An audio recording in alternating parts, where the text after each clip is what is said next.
tractor won't start.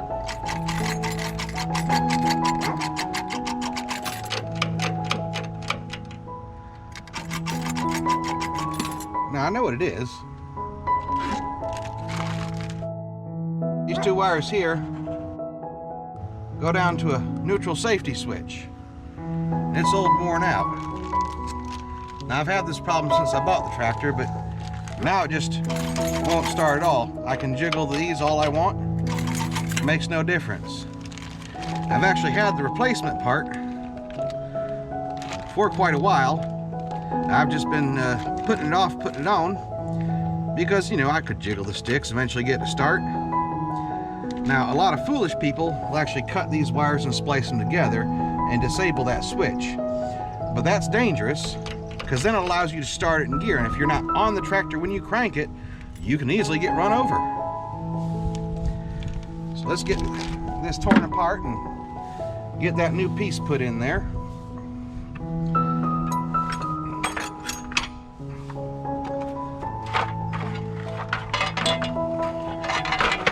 Shouldn't take too awful much. I've got a socket set, a set of wrenches, and a Phillips head screwdriver. I can't actually get my tractor to move now, or I'd have moved a little bit closer to the garage.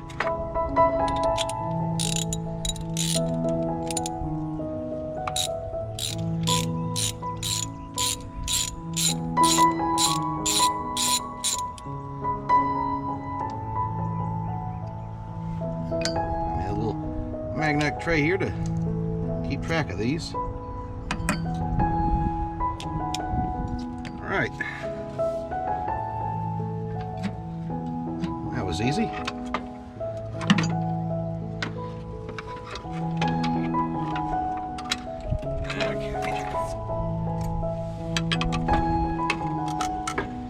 Just set these off to the side here. Here's the part right here. That's a little bit different. Let me get this dipstick out here before I break it.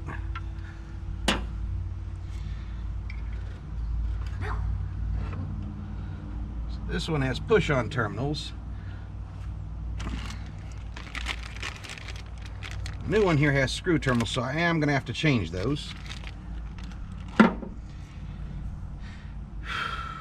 So before I get too far ahead of myself here, I'm going to go ahead and take this loose so that I can fish the wires through to change them.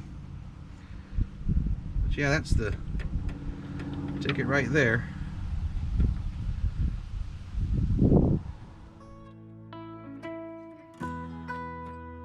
Even though this is going to be in my way, I'm putting it back.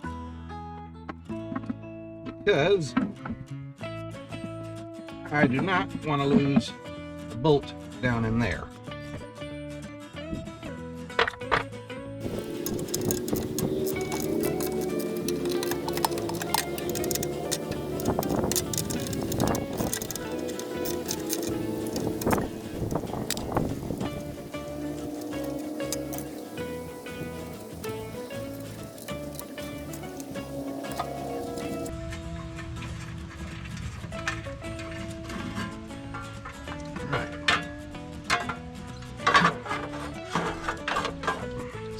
Out of the way.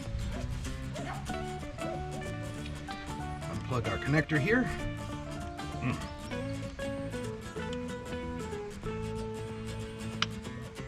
There we go. Pull this back off.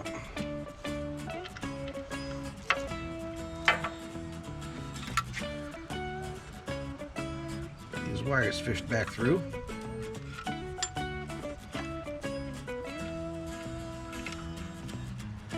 Now, I'm pretty certain it's not going to matter the order in which these wires connect. It's just a simple switch. All right.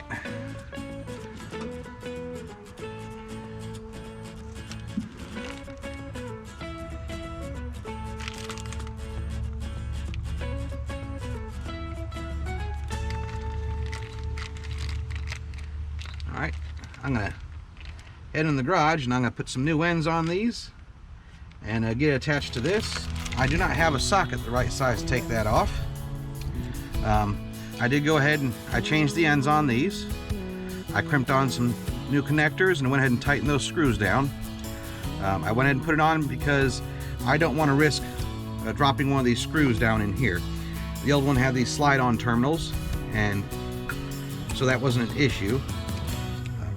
I really hate using crescent wrenches, but it's the only thing I got that'll work.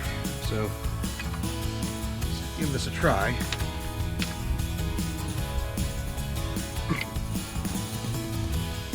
Alright, well that ain't too bad. I guess floating around in hydraulic oil kind of helps.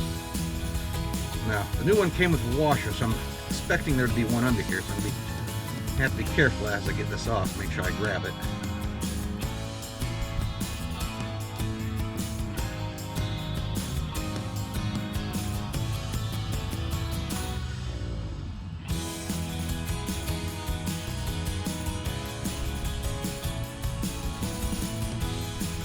Alright, this one is actually missing its washer.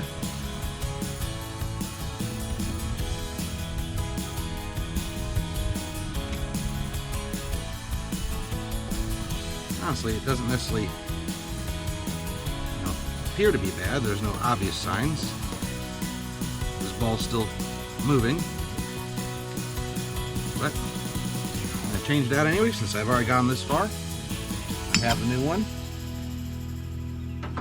Let me get out this new crush washer.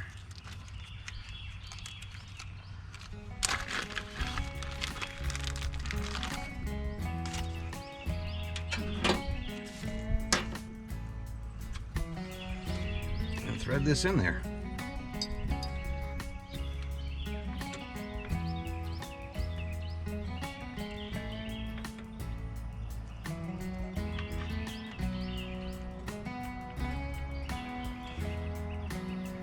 It's going to be a little bit of a hassle having these wires attached, but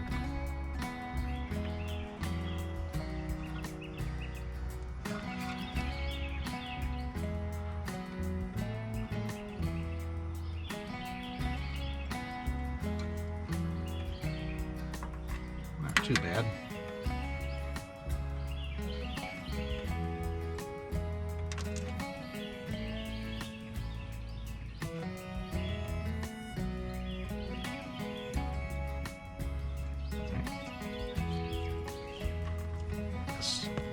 Snug it up.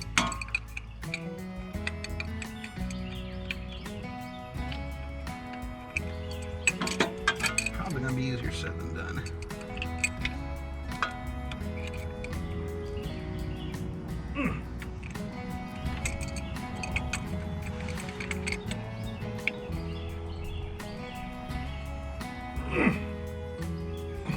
Alright, it's good and tight in there. Whew, I just gotta get all the shafts lined up before they go.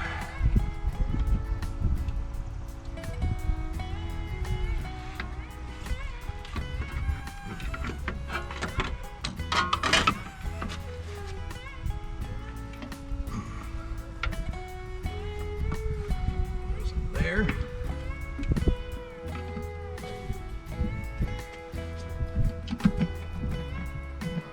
Make sure they're engaged. Alright.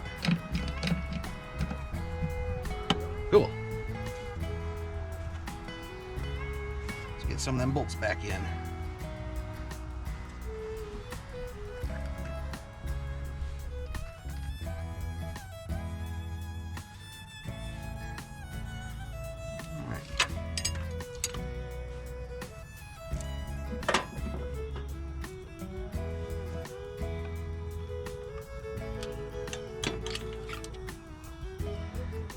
That. These wires back up.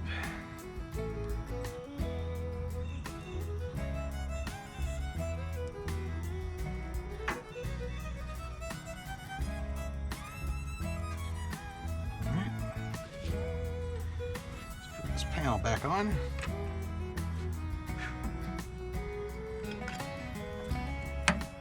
We'll try it out. Any luck, I'll turn that key and it'll fire right up.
Alright, let's check for neutral.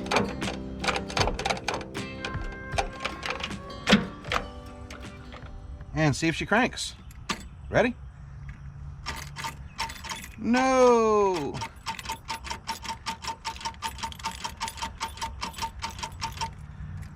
Means I have a different problem.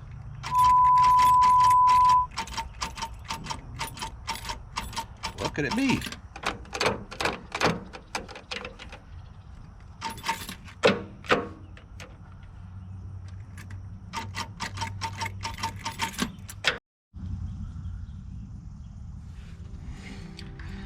Alright, so I took the cover back off and I got out my multimeter. So I could attempt to see what's going on. And actually went ahead and tested the old switch. And it's actually not bad.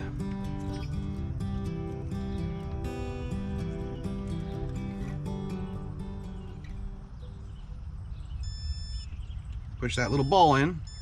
It springs back out. And if you hear, listen rather, you hear this is just fine. Now what that tells me is the shaft that it is mounted to is worn so far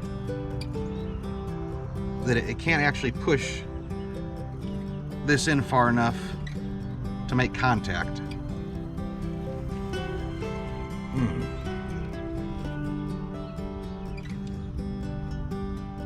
That leaves me with a whole nother conundrum. I'll have to get out my parts book and see if I can find the part number for that shaft in there, see how difficult it is to change, and whether or not I can even get the shaft. If I can't, I'll simply rewire this down here to the clutch. I'll use an aftermarket push switch. It'll function the same way, but instead of checking for the gear, it'll make sure you have to depress the clutch in order to start the tractor. It'll serve the same purpose. I don't like putting it out here where it'll be exposed, but if I can't get the part to fix this properly, I still want to keep it safe. I don't want to just cut these wires and splice them together. I don't want to run them to a toggle switch. This serves a very important purpose, and tractors are dangerous pieces of equipment. If you take shortcuts like that, you can get somebody killed. So I'm going to call it today, and I'll make another video when I figure out what to do here. It's getting too dark out for me to take this apart again today. So until next time, just to show you that that is indeed what is not causing the tractor to start, I can actually short these terminals and show you that the key will allow it to turn. Make sure it's definitely in neutral first. Turn my meter off. So I'm just going to cross them here to make them a short. At least I'm going to attempt to.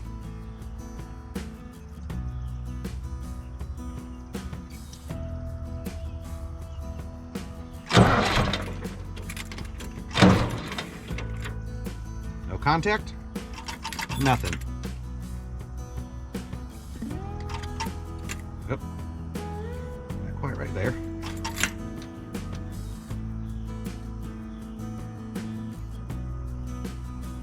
There we go.